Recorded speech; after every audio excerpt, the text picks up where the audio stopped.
그래서 이번 영상에서는 우리가 비속어를 어떻게 차단할 수 있는지 한번 예시를 들어보도록 하겠습니다. 자, 여기에서 여러분들이 기본적으로 여기 콘텐츠 안정성과 그 다음에 타롯과 같은 부분들은 이렇게 적용이 되어 있죠. 디폴트로 이렇게 UI에서 이렇게 나와 있는데, 내가 만약에 타롯 부분은 삭제하고 싶다 하면은 선택을 하시고 선택 취소나 혹은 삭제를 하실 수 있으세요. 그래서 이렇게 하시게 되면 삭제가 됐죠. 그리고 보호된 자료 같은 경우도 여러분들이 삭제 버튼을 누르게 되면 삭제를 할 수가 있습니다. 그런데 컨텐츠 안전성 관련해서 여러분들이 선택하시고 삭제를 누르게 되면 삭제가 안 되죠. 여기 보시게 되면 이 부분은 마이크로소프트 최소 필수 제어 항목이다라고 해서 고객이 제거할 수 없다라고 되어 있습니다. 그래서 여러분들이 이 부분은 꼭 기억을 하시고요. 만약에 여러분들이 이제 탈옥을 선택을 했어요. 그러면 탈옥이 언제 적용이 될 거냐? 사용자 입력 프롬프트에서 적용을 시키겠다. 그리고 작업은 차단을 할 건지 단순히 추석 처리만 할 건지 여러분들이 선택을 하시면 되겠죠. 그래서 지금은 이제 차단을 할 거다라고 선택을 하고 컨트롤을 추가했습니다. 그러면 우측에 컨트롤 리스트에 등록이 된 걸 볼 수가 있고요. 그리고 만약에 내가 보호된 자료에 대한 부분도 선택을 할 수가 있겠죠. 그리고 뭐 개인 식별 정보 같은 경우는 PII 같은 경우에도 모든 부분을 선택을 하거나 혹은 특정 부분, 사용자 이름, 전화번호, 주소, 전자메일, 연령 보호 이런 부분에 대해서만 내가 보호를 하겠다라고 선택을 하시고 컨트롤을 추가하면 이렇게 들어온 것을 확인할 수가 있습니다.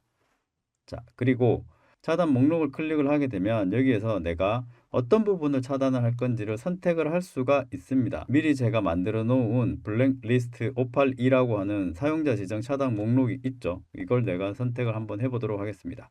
선택을 하고 컨트롤을 추가를 하게 되면 여기 콘텐츠 안전성 하단에 보면 블랙리스트 582라고 하는 차단 목록이 하나 추가가 된 거가 확인이 되실 거예요. 이거는 이제 커스텀으로 추가한 거다라고 보시면 되고요. 자, 이렇게 컨트롤을 추가하신 후에 다음을 누르시고 그 다음에 어디에다가 이 가드레일을 적용을 할 것인가, 에이전트에다가 할 것인지 뭐 모델에다 할 것인지 선택을 하시면 되겠죠. 에이전트에다 할 거다라고 선택을 하고 원하는 에이전트를 하나 선택을 합니다.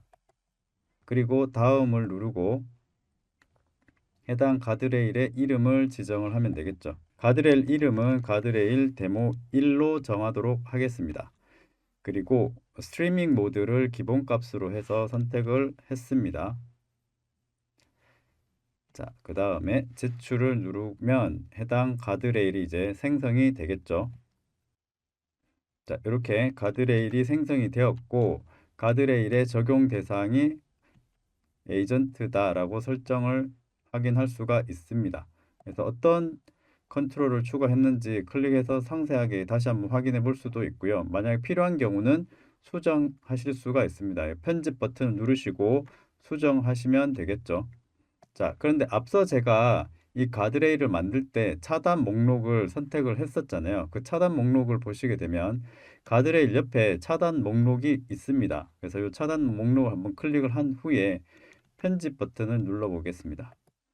자, 어떤 비속어를 제가 등록을 해 넣었냐면은 뭐 죽을래 같은 XX야 같은 이런 비속어들을 제가 미리 등록을 해 두었습니다. 그리고 여기에 내가 더 추가하고 싶다라고 하는 경우는 용어 추가를 하시면 돼요. 그래서 용어 추가를 하신 다음에 수동으로 추가를 하시면 되는데 여기 번역이 제대로 되지 않아서 기간으로 되어 있죠. 여기 기간에다가 여러분들이 차단하고자 하는 단어를 입력을 하시고 그 다음에 유형 같은 경우는 여러분들이 정확한 일치나 정규 표현식으로 선택하실 수가 있습니다. 선택을 하시면 되고 CS 파일 업로드를 통해서 여러분들이 대량의 차단 목록을 업로드 하실 수도 있겠죠.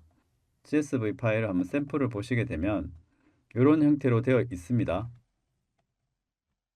왼쪽에 차단할 용어가 있고요. 그리고 타입이 있습니다.